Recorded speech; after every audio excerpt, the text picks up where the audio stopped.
Hay momentos en los que la vida nos confronta con una verdad profunda. No siempre elegimos lo que nos pasó, pero sí podemos elegir qué hacemos con eso. En este episodio de Instrucciones para Florecer, conversamos con Vane Vélez, una mujer que tomó una decisión radical, dejar de vivir definida por su historia, para comenzar a resignificarla. Hizo un alto, se escuchó con honestidad y en medio del dolor eligió sanar, eligió ser ella. Su camino ha sido de valentía, de reconexión y de autenticidad. Y ese viaje profundo y transformador dio origen a su libro El arte de ser tú. Una invitación poderosa a quitarnos las máscaras, mirar nuestras heridas con compasión y recordarnos que sí es posible escribir una nueva narrativa para nuestra vida. Este episodio es una guía para todos los que estamos en el proceso de volver a casa, de recuperar la voz, la calma y el poder de elegir cómo queremos vivir. Bienvenidos a este espacio donde florecer es posible, incluso en el invierno de la vida. ¿Qué pasaría si pudieras resignificar todo lo que viviste y empezar de nuevo desde un lugar más auténtico? ¿Cómo sería hacer un alto y decir, esto ya no me sirve, ya no me representa? ¿Qué se necesita para tener el coraje de escucharte y elegir un camino diferente? Y si sanar no fuera olvidar, sino recordar quién eres realmente debajo de todas las heridas. Y finalmente, ¿te imaginas lo que podría pasar si un día decidieras ser tú, con todo lo que eso implica, sin máscaras, sin miedo y sin permiso? No te pierdas este episodio.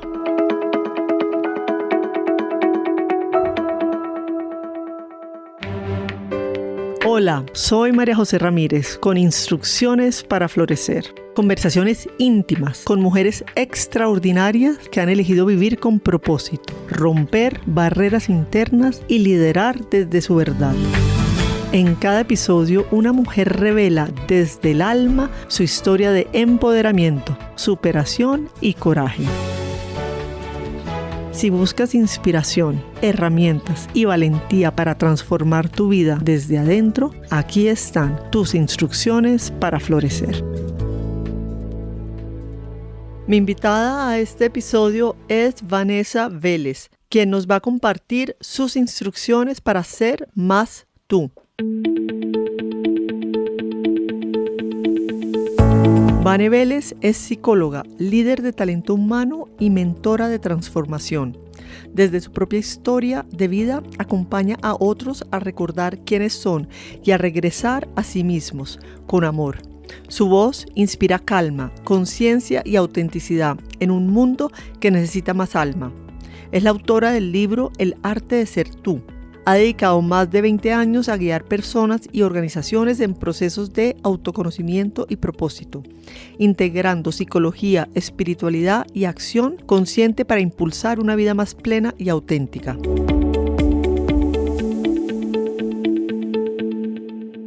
Bienvenida, Vane, Instrucciones para Florecer. Gracias, Majo, por invitarme a estar aquí. Bueno, Vane y yo nos conocimos en LIT, en el proyecto de Carolina Angarita y Betlem Gomila, y bueno, ahí las dos hemos ido creciendo y expandiendo nuestra luz, así que bienvenida. Vane acaba de lanzar su primer libro y vamos a hablar sobre el libro a lo largo de la entrevista, pero bueno, felicitaciones por ese exitoso lanzamiento. Gracias, Majo. Este ha sido un proceso de expansión infinita muy hermoso y mil gracias por este espacio. Óyeme, bueno, cuéntame alguna anécdota de tu niñez o de tu juventud que te haya marcado. De mi niñez, pues tengo varias anécdotas, pero pues lo principal, Majo, es que crecí entre el miedo y el amor. Yo crecí con un padre diagnosticado con trastorno bipolar y una seria adicción al alcohol, y eso trajo para mí, para mi mamá y para mi hermano,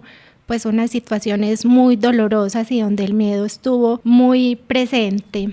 Pero del otro lado he tenido la fortuna pues de tener a mi madre, a mi hermano que ya está en el cielo y a mi familia materna, mis abuelos y mis tíos que siempre me entregaron mucho amor para poder sobrellevar esto. Qué bonito. Y muchas gracias además por abrir tu corazón y contar con esta apertura y vulnerabilidad siento que todos vivimos situaciones, ¿no?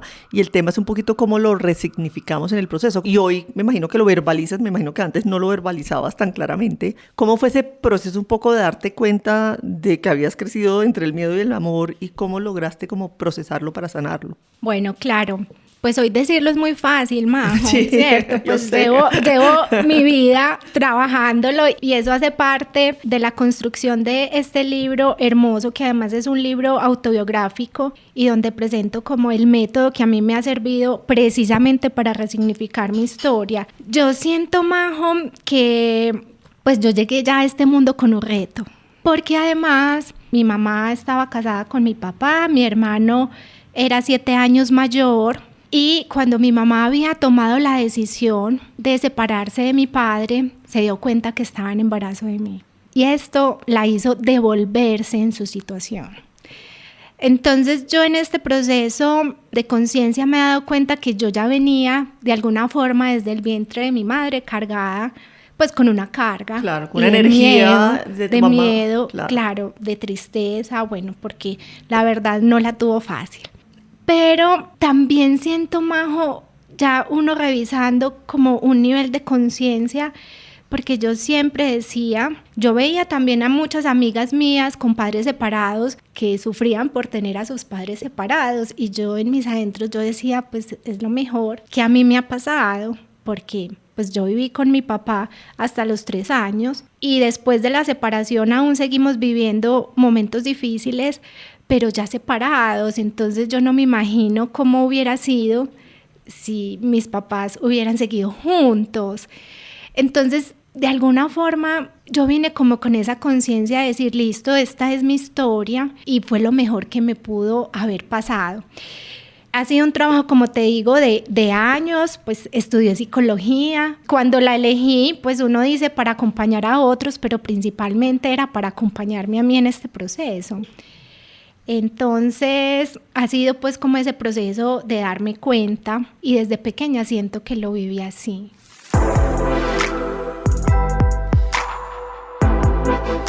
Vane, recientemente escribiste el libro El arte de ser tú. Con lo que nos vienes contando ahorita, este proceso de sanación, ¿no? Y con lo que naciste, digamos, esa carga. ¿En qué momento me imagino que sentiste que no eras tú para después encontrarte para escribir el libro de El arte de ser tú? Sabes que yo lo pienso que son muchos momentos, ¿cierto? Y que cada momento me ha traído para pensar el tema de ser más yo. Y siento que en el fondo siempre he sido yo y que es algunos momentos en lo que me he camuflado por lo que dice un poco la familia, por lo que la sociedad nos dicta, por algunos pedidos y un poco como para encajar. Pero en el fondo yo siempre he sentido... Obviamente cuando pequeña, esa de 3 años y 5, no sabía, no tenía conciencia, pero hoy que lo miro hacia atrás veo que en el fondo yo siempre he tenido como esa conciencia de ser yo. Entonces te voy a dar ejemplos. Pues pequeñita, mi mamá y las mamás siempre aman el pelo largo. Y yo con todas estas situaciones, Majo, yo siempre me puse la etiqueta de ser juiciosa. Porque mi mamá ya tenía suficientes situaciones difíciles pues para que yo no fuera juiciosa, por ejemplo. Entonces yo me dediqué a ser la mejor estudiante, a que pues no me tenían que acompañar en las tareas, bueno, como a ser muy autosuficiente para quitarle un poco de esa carga a mi mamá. Pero Majo, siempre me ha gustado el pelo corto, desde pequeña, y a mi mamá no le gustaba. Entonces tenía una tía por parte de mi papá, ella me acompañaba en eso y yo le decía, llévame a que me corten el pelo. Y yo llegaba, Majo, como un niño, o sea, ni siquiera aquí, como un niño. Y yo hoy que soy mamá, yo digo a donde amiga y me llegué así, porque una tía la llevó, me daría mucha rabia. Con la tía que la llevó. Claro. Entonces, creo que ahí estaba como esa rebeldía, encontraba como esos otros espacios de mostrar, bueno, que esa soy yo. O sea, me gusta el pelo corto, busco, porque pequeñita la forma Claro. de cortármelo. Me parece muy lindo, por un lado tratando de encajar, que era lo que estabas diciendo, ¿no? Y lo que dices tú de ser la etiqueta, de ser juiciosa, porque sé que mi mamá está sufriendo una cantidad por muchos temas, entonces que no sea por eso, pero de todas formas decir, pero, no, yo sigo siendo yo. Pero me corto el y pelo. me corto el pelo, O sea, como un esto es- acto de rebeldía, ¿no? Sí, y como un acto de ser yo, ¿cierto? Como de esa conciencia de, pues no puedo decir además, Majo, que también cuando hay estos temas de enfermedades mentales o de adicciones o muchos temas y por la sociedad, lo que pasa es que las familias vivimos eso en silencio. Entonces también había un tema que era, no le podemos decir a nadie lo que nos pasa, ¿cierto? Que nadie se dé cuenta. Era como un tema muy solito, cada uno como con su carga. Entonces esta era la forma que yo también encontraba para expresar lo que yo era. Claro, a los 5 años yo no sabía que ahí estaba haciendo yo, que estaba buscando. Claro. Hoy lo veo y siempre he buscado eso. ¿Tú sientes que este proceso de sentarte a escribir este libro fue terapéutico y te liberó, pues te permitió como acabar de sanar? Totalmente, totalmente. Como te dije, yo pues soy psicóloga y soy una convencida de que todos necesitamos trabajar nuestra historia y desde que comencé la universidad yo he estado en proceso terapéutico, pero también me he dado cuenta que una cosa es un proceso terapéutico a los 20 años, a los 30 y otra a los 40. Que uno a veces dice, otra vez estoy trabajando sobre la misma historia. Claro, es que eso es un tejido y tú ahí encuentras nuevas formas de resignificar. Entonces, hablando de ser más yo, en los trabajos también me ha pasado, Majo, y a mí en los trabajos siempre me han pedido ser más fuerte, hablar más duro, mostrarme más. Entonces eso siempre ha sido, pues ya no, pero antes era así tan dulce, no vas a crecer, tienes que mostrarte más para poder crecer. Y yo ahí peleaba con eso, o sea, yo siempre decía, pero es que si yo... Esa no es mi esencia. Sí, total. Y muchas veces intenté hacerlo, pero no me salía hasta que un día dejé de pelear con eso y dije, no, esto es lo que yo soy. Y además, las organizaciones necesitan amor. Y eso es lo que yo soy, esta es mi mejor versión. Pero también hay que tener coraje para tomar esas decisiones de ser uno, así pase lo que pase. Porque eso implicaba una decisión, pero también podría implicar una decisión del otro lado de la organización.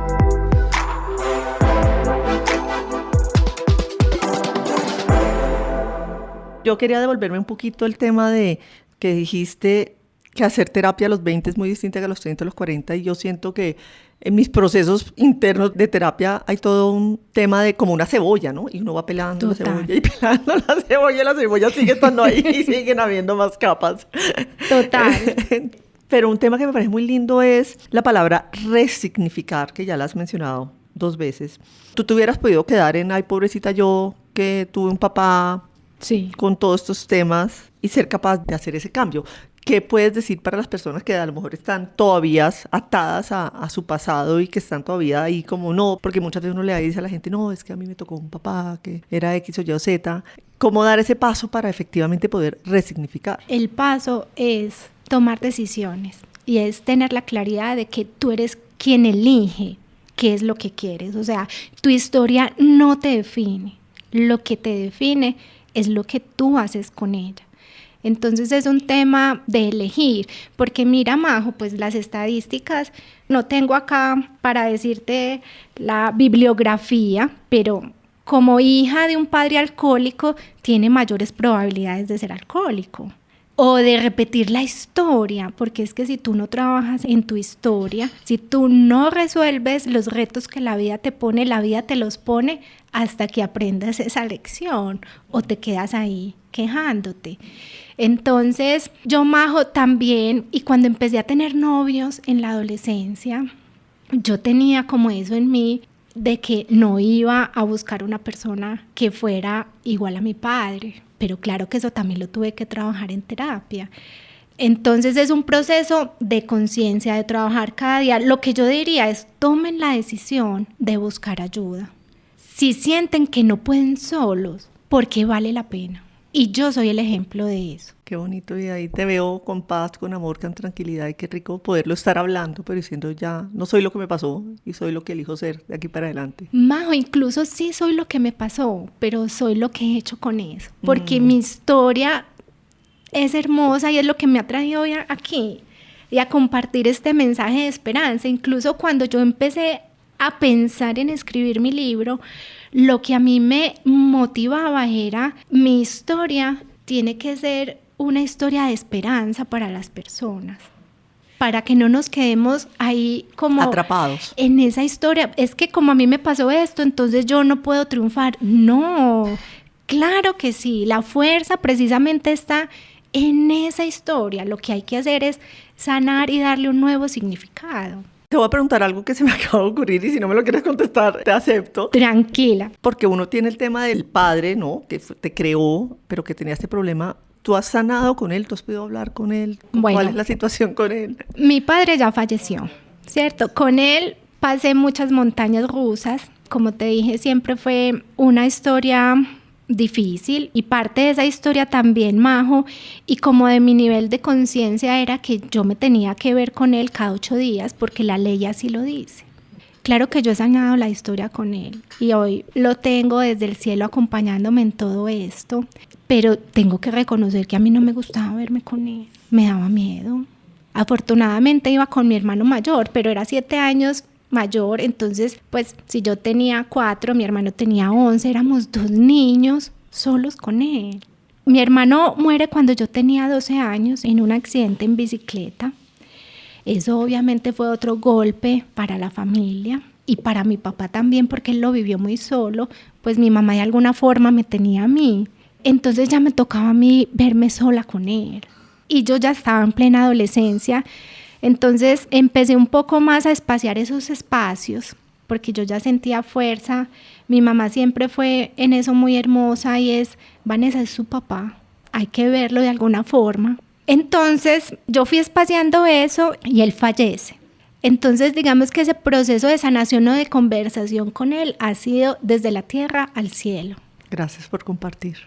Y gracias además por abrir la posibilidad de que uno también puede sanar no estando la persona físicamente acá, sino a nivel de almas y conversación de la tierra hasta el cielo, como estás diciendo. Total, y uno pasa por todos los procesos. Primero era porque me tocó a mí, porque me tocó este papá, porque me toca vivir esto.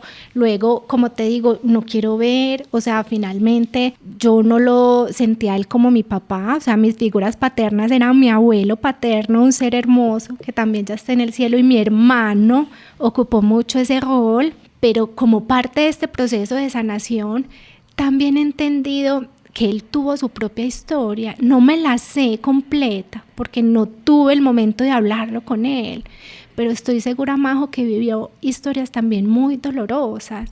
Entonces, él entregó lo que tenía en su corazón, que también era miedo, pero yo tengo la posibilidad de sanarlo por él, por mí, por mi madre y por mi hija. Esa es mi responsabilidad.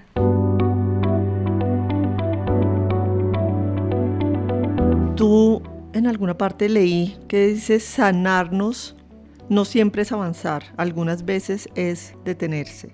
Claro, porque es que el proceso de sanación es un camino, Majo. Y cuando tú vas en un camino, pues hay momentos en que caminas más despacio, hay momentos de subidas que necesitan otro ritmo, hay momentos de bajadas, hay momentos en que paras a observar. Entonces hay momentos que hay que pausar y detenerse, precisamente a observar, a revisar, a entender, a sentir, a darte permiso también, porque hay veces también llega la culpa. Entonces hay que darse permiso de sanar eso, de bueno, eso fue lo que yo sentí en este momento, pero hoy puedo hacer algo distinto. En tu libro presentas el método CREA. Sí. Cuéntanos rápidamente sobre tu método. Como te conté, yo vengo con la idea de escribir el libro hace 4 años, también como este proceso de sanación y de llevar un mensaje de esperanza al mundo. Es un libro autobiográfico y ahí cuento parte de mis historias, pero también en este proceso de escribirlo fue que se me reveló ese mapa, que finalmente han sido los pasos que yo he seguido para este proceso de sanación, de transformación, primero pues aplicados a mí y con los que acompaño a las personas. Entonces creas un mapa de retorno a uno mismo, es un camino de autoconocimiento y transformación con 4 pasos, que es 1, conócete, que está muy orientado a conocer su historia, a reconocerla, a sanarla, a resignificarla. 2, reconéctate, y es darle también todo ese poder a la historia, pero conectarte con lo importante. Expándete, que es ir más allá del miedo, permitirnos salir como de esa caja donde nos metemos a veces y transformarnos y avanzarnos es ya el plan de todo lo que queremos, cómo lo vamos a lograr. Entonces esos son los pasos, como te digo, yo los he vivido, han sido parte de mi proceso de trabajo de más de 20 años y con el que acompaño también a las personas. Vane, tú en el paso 3, cuando me hablaste de expandirte, ir más allá del miedo, yo siento que ir más allá del miedo está en el paso 1, en el 3 y en el 4. Entonces, Total. ¿Cómo has hecho tú para ir más allá del miedo? Más allá del miedo, yo, como te lo decía ahora, es un tema de elección. Y esto requiere coraje. También cuando me decías qué le podemos decir a las personas. Y yo siempre he puesto un símil, porque cuando tú tienes una herida, o sea, si tú te caes en una bicicleta o montando patines que se hacen esos raspones grandes, tú vas al médico y vas las veces necesarias a la enfermera para que te la lave, que es un proceso súper doloroso para que no te queden cicatrices. Y yo hago el símil con el tema de transformación personal. Cuando uno tiene estas historias, cuando tiene sus procesos, uno tiene que hacer lo mismo, coger sus heridas y limpiarlas. Claro, quedan cicatrices, pero quede lo más hermosa posible. Eso es ir desde el miedo a conectarse, por ejemplo, con el amor.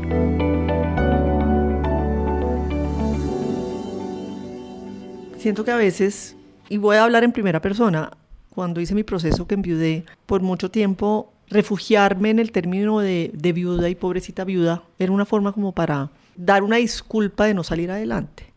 En tu caso, ¿y qué le recomiendas a las personas que están como metidas en dar una disculpa de por qué no están saliendo adelante de sus propios procesos y no dan ese paso para resignificar su historia? Primero es que eso hace parte del proceso, Majo, de un proceso de una situación difícil. Pero también es darse un tiempo, porque cuando pues una situación acaba de pasar, pues uno comienza un proceso de duelo y tiene que permitirse sentir. Pero ya cuando llevas más de un año igual, entonces hay que decir, listo, ¿qué voy a hacer? Y ahí es donde yo te digo, es como pararse y mirar, voy a tomar la elección de salir de aquí. ¿Qué necesito? Voy a buscar ayuda, voy a hacer otras cosas diferentes, voy a hablar con los amigos y un poco salirse como eso. Para mí es un tema de elección. Primero sí quiero decirte, se vale todo, claro, se vale sentirse triste, se vale tener rabia, porque los sentimientos vienen a traernos cosas hermosas para conocernos, pero también se vale en un momento decir, listo, ya llevo mucho tiempo y me voy a conectar con otras cosas. De estas 4 fases, en tu caso personal, ¿cuál fue el más desafiante para ti y por qué? Para mí la más desafiante ha sido reconectarse, porque eso implica resignificar y dar nuevos significados. Como te decía, eso implica coger la herida y limpiarla. Entonces, eso implica muchas veces volver a vivir esos momentos dolorosos, entenderlos, permitirse llorar, permitirse la rabia, pero también permitirse salir de ahí. No quedarse en eso, sino trabajarlos, elaborarlos y darles ese nuevo significado. Entonces eso no es tan fácil y yo lo veo en los procesos. Muchas veces cuando las personas van a los procesos psicológicos y sienten que eso empieza a doler, yo lo digo como a doler, pero es como que sienten que van a abrir su caja de Pandora, ahí es cuando abandonan. pero es como todo en la vida. Lo que pasa es que todo lo queremos rápido, entonces queremos adelgazar para mañana y empezamos en el gimnasio y vemos que al mes no tenemos el resultado, entonces decimos, no, ya para qué. No sirvió. Pero ahí es cuando está el reto, porque es que es un paso cada día y es como entender que no todo tiene que ser tan rápido, hace parte del proceso, hay que vivirlo con el dolor, con la tristeza que eso trae y con la confianza, Majo, esto es muy importante, con la confianza en que todo va a ser mejor. Te leí otra frase que me gustó mucho y me llegó al alma y es: la calma no es el final del camino, es el camino. ¿Qué significa esta frase en tu vida? Esa frase ha sido como el aprendizaje y es el camino, porque la vida trae muchos desafíos. Es que en el día vivimos muchos retos y tú puedes elegirlos vivir en automático, pero eso también trae, digamos, como unas consecuencias. Entonces, lo que yo he aprendido es: la calma es el mejor amigo. Claro, me pasaron todas estas cosas, ¿qué voy a hacer? Y una cosa a la vez. Y yo, después de un proceso que viví con mi madre hace como 2 años, donde estuvo muy enferma, yo diseñé otra frase que es, hay una frase que dice que un día a la vez. Yo la puse un momento a la vez y vivir el momento con toda, o sea, es estar en el aquí y en el ahora. Eso es retador porque hay veces es más fácil vivir en el día a día, a la carrera, pero otra cosa es vivirlo con conciencia. Tú hablas mucho en tu libro de la importancia del journaling. Cuéntanos un poquito cuál es como el impacto y por qué lo recomiendas tanto. Lo súper recomiendo porque... Explica qué es el journaling, porque estoy diciendo la palabra y a lo mejor hay personas que nos están escuchando que no dicen qué es el journaling. El journaling es escribir. Y escribir no para ser escritores, sino inclusive tener tu diario, comprarte tu cuaderno hermoso y escribir. Escribir ordena la mente, le da un orden. Julia Cameron, en El camino del artista, ella lo expone así: ojalá todos pudiéramos escribir todos los días y simplemente es un proceso de limpiar la mente. Entonces, ¿tú qué escribes? Todo lo que te llegue a la cabeza. Y a la cabeza nos llegan las listas de las cosas que tenemos pendientes por hacer. No he llamado a aquel, tengo que ir a mercar, tengo que pagar hacer esta tal factura. Cosa. Pero también tenemos un juez majo, que somos nosotros mismos, que nos sabotea todo el tiempo y entonces nos dice: no lo estás haciendo bien, tienes que hacer más esto, está la cultura, está la familia. Entonces, cuando tú escribes, tú limpias tu mente. Pero además de eso, con el paso de los días, tú te vas haciendo consciente de las cosas que aparecen ahí. Entonces es imposible no hacerte cargo de eso. Por ejemplo, tú te empiezas a dar cuenta: bueno, ya llevo una semana escribiendo que estoy triste. Ok, ¿qué puedo hacer? ¿O qué me trae esa tristeza?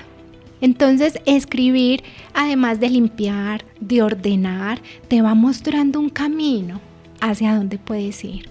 Por eso yo lo recomiendo tanto. Y además, pues todo este camino de escribir ha sido el que me llevó a escribir mi libro. ¿Cómo integras tú la espiritualidad en lo cotidiano? La espiritualidad es en el día a día. Entonces yo me despierto y cada vez que abro los ojos, lo primero que hago es agradecer a Dios por el milagro de la vida y por el milagro de tener las personas que tengo a mi lado. Y ahí me entrego a Dios, le entrego al día. Sé que no todos tenemos las mismas creencias, pero es simplemente agradecer, pues, y vivir en gratitud. Medito y siempre tengo algo majo, porque es que hay veces creemos que la espiritualidad es estar en grupos, no sé, ir a la iglesia, rezar, pero la espiritualidad está en las pequeñas cosas también. Y yo tengo una meta y es que cada persona se vaya mejor después de haber estado conmigo, que se lleve una sonrisa, que se lleve mi energía, una palabra amable. Entonces, para mí eso es vivir la espiritualidad, estar con mi familia, compartir en mi trabajo, con mi hija. Para mí todo eso es espiritualidad y es en el día a día. No lo tenemos que buscar en grandes cosas o hacer más actividades. Creo que podemos empezar por pequeñas cosas.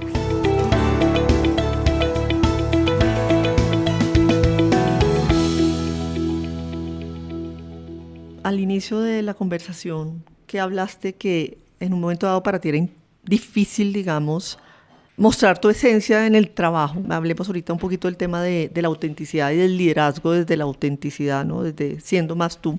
¿Cómo fue ese proceso? Porque obviamente tú decías, hay que ser valiente, pero uno decir, no quiero ser fuerte, esta es mi forma de ser y lo voy a hacer así. Háblanos primero un poco el tema de la importancia de la autenticidad en esa búsqueda de ser tú y por otro lado, cómo poder desde la autenticidad liderar. Hoy es fácil para mí, pero te cuento que fue muy difícil y ahí te voy a contar una historia para que te mueras de la risa. Yo llegué muy recién salida a una empresa reconocida a nivel nacional. Y estaba sentada el primer día en la recepción y en esas llegó el presidente y dueño y me vio y me dijo, ¿usted qué hace aquí? Y yo, pues hoy es mi primer día, yo súper feliz con mi sonrisa. Me dijo, ¿cómo? Si usted no era mi candidata. Voy a hablar con su jefe. No, ay, qué simple. Y yo dije, no, pues ya me va a tocar salir.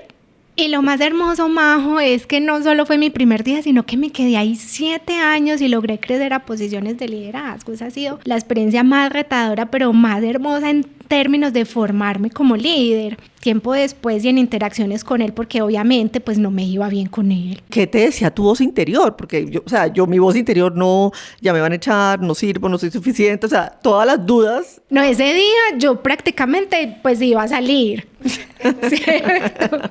Pero mi jefe, no sé cómo hizo, pero aún así, y te digo, aún así me quedé 7 años con él sin quererme. Él me quiere ahora, o me quería a su manera.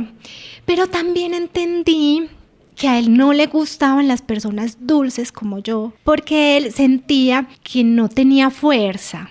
Entonces, claro, cada vez, digamos que me retaba más. Y cada vez también entonces me pedían, Vane, por favor, habla más duro, muéstrate más. Y entonces yo tenía esa pelea reto, interna. Sí. Y yo, Dios mío, pero es que me toca dejar de ser yo y construir otra persona. Pues, Majo, lo pensé, pero no fui capaz. Y gracias a Dios no fui capaz. Porque yo tenía la pelea interna, pero sí, yo soy esto. Entonces, yo lo que dije, pues, me armé de valor y yo dije, bueno, pues asumo la consecuencia y esto soy yo. Pero claro, Majo, también me preparé más para tener conversaciones difíciles, con hechos y datos, pues para hablar, como te dije. Y además, Majo, yo estudié psicología pensando en que yo iba a estar en un consultorio clínico, no en una organización. La vida me llevó a la organización. Entonces, lo que yo empecé a hacer es, desde mi esencia, ¿qué puedo hacer mejor para lo que me piden?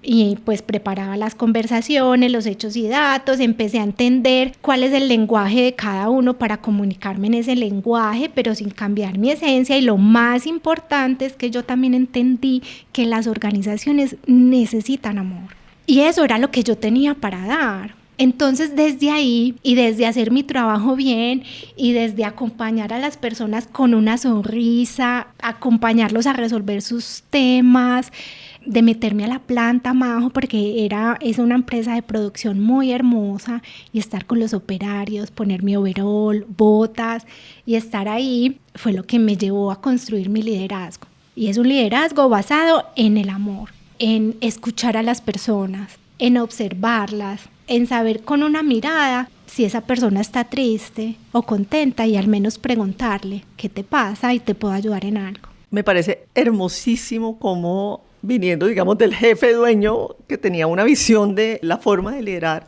que efectivamente te hayas podido quedar 7 años y de alguna manera tuviste que dar los resultados, porque si no, no te hubieras quedado estos 7 años, demostrar que se puede liderar desde el amor. Lo más hermoso, Majo, es que después volví.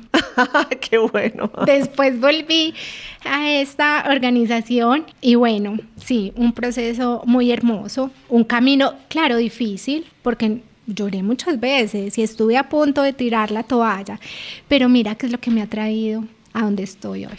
Te felicito por haber seguido con tu esencia, haber persistido con tu autenticidad y no haberte dejado cambiar, digamos, por las exigencias de la empresa. Claro, Majo, pero mira que también es entender, listo, yo me pudo haber ido y yo creo profundamente en que la vida te pone los retos para los aprendizajes que tú necesitas tener. Me hubiera tocado en otra parte. Claro. Ese era mi aprendizaje. ¿Qué hay que hacer? Listo.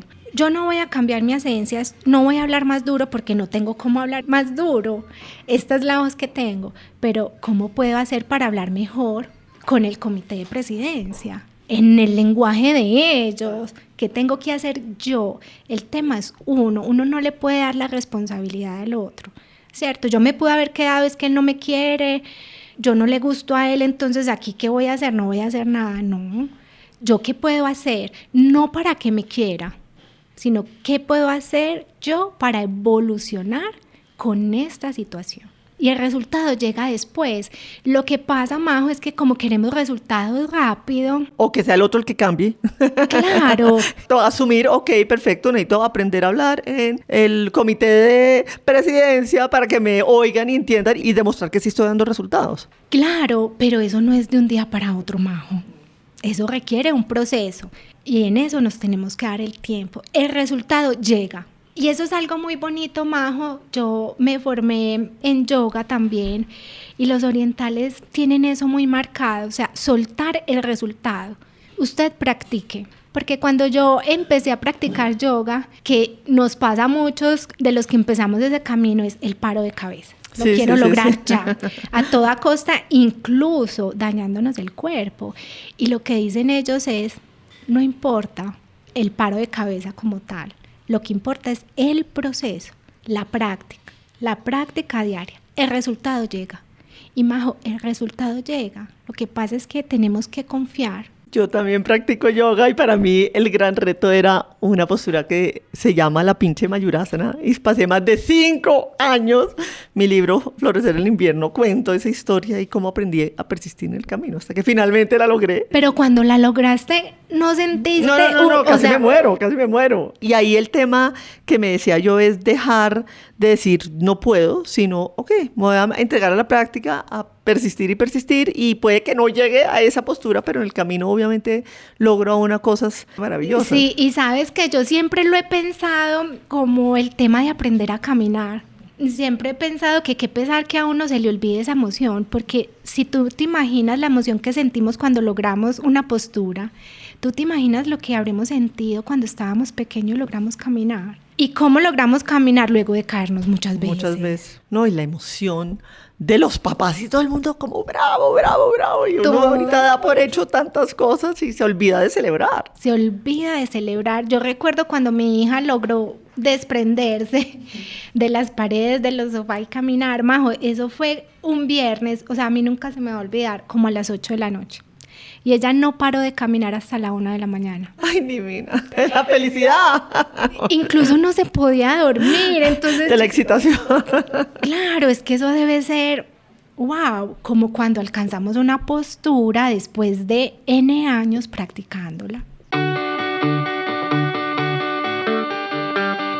¿Qué es para ti florecer como mujer, Vane? Florecer como mujer es amarnos con lo que somos, con lo que tenemos, conectar con nuestra esencia, darnos espacio, sacarnos el tiempo, porque nosotras como mujeres, Majo, estamos muy orientadas a darnos a los otros. Entonces florecer es sacar cada día un espacio para cosas sencillas, por ejemplo, para hacer yoga, para hacer una meditación, para tomarnos el café tranquilo, pero conectar con nuestra esencia y poder entregar todo lo que somos al mundo. ¿Cuáles son tus instrucciones para florecer? Pues como instrucciones así pasos a pasos, no, yo creo que lo principal es amarnos sobre todas las cosas, darnos esos espacios que te digo y entender que tenemos el poder de elegir. Y que cuando conectamos con esa esencia, también tenemos que conectar con el coraje de tomar las decisiones.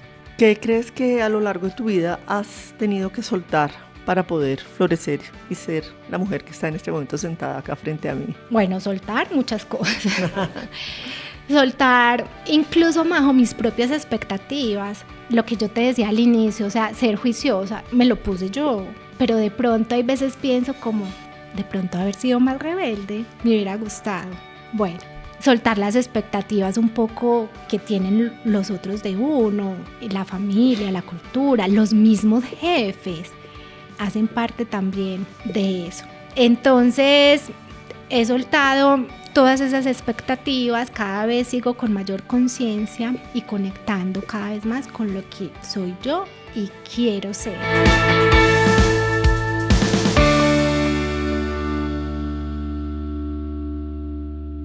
Volviendo a tu libro, ¿hay algo que no te haya preguntado que tú creas que valga la pena compartir acá sobre ese proceso para llegar a ser tú? Lo principal es que ser uno mismo suena como muy romántico y yo sé que yo soy bien rosada, lo digo, ¿cierto?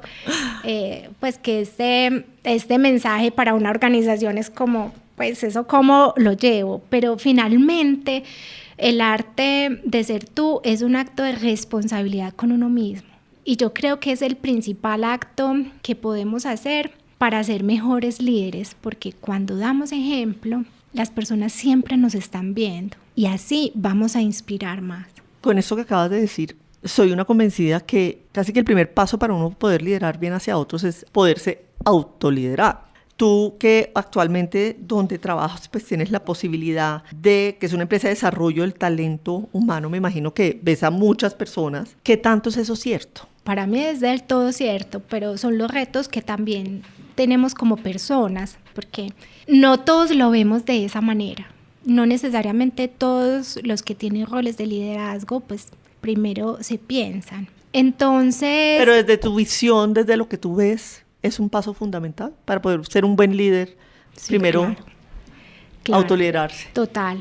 Primero responsabilizarse de uno para poder inspirar a otros. Claro que tú puedes llegar al resultado sin autoconocerte o con un conocimiento mínimo de ti, claro, pero llegas al resultado de una forma distinta.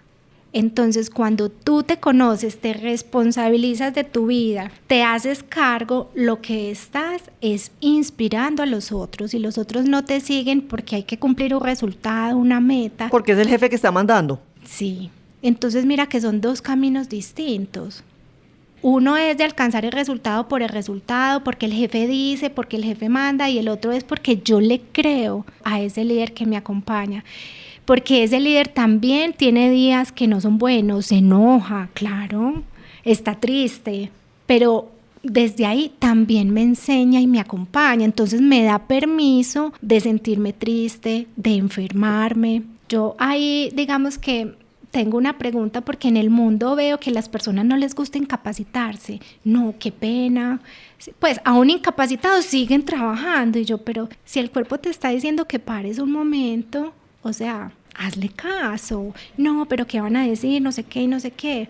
No, entonces eso también parte de los líderes. Si nosotros nos enfermamos y vamos a trabajar, ¿qué mensaje le estamos mandando a nuestro equipo?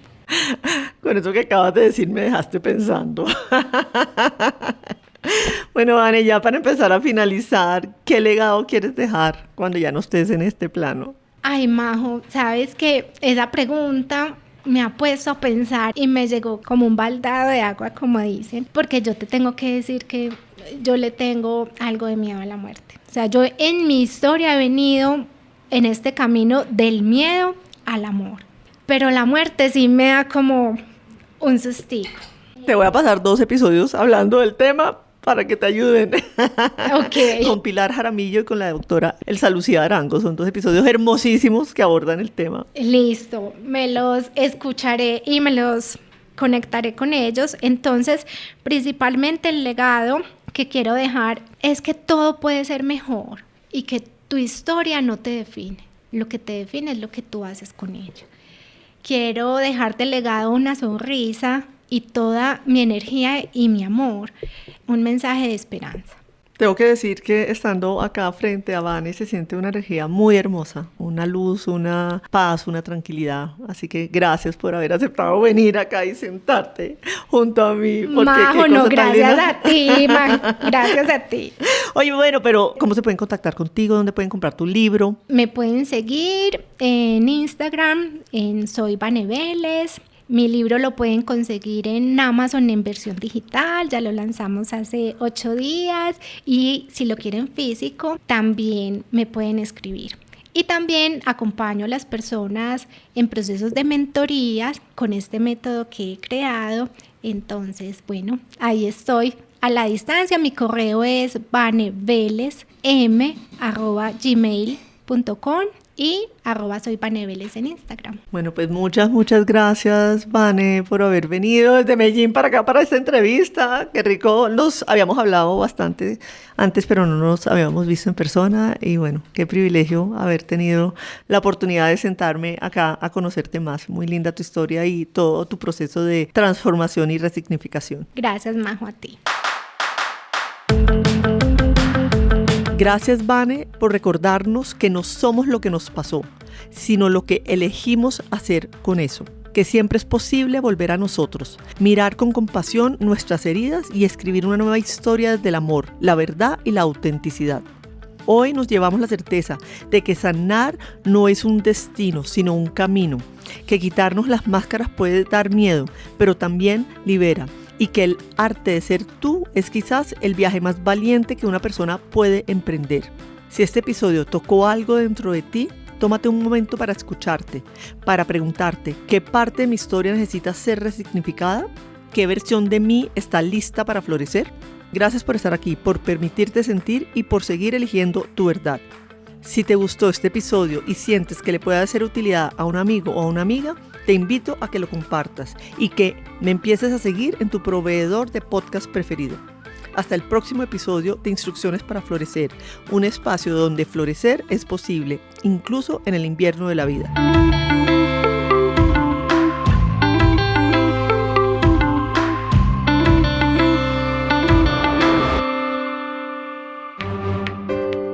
Hasta este momento, Instrucciones para Florecer.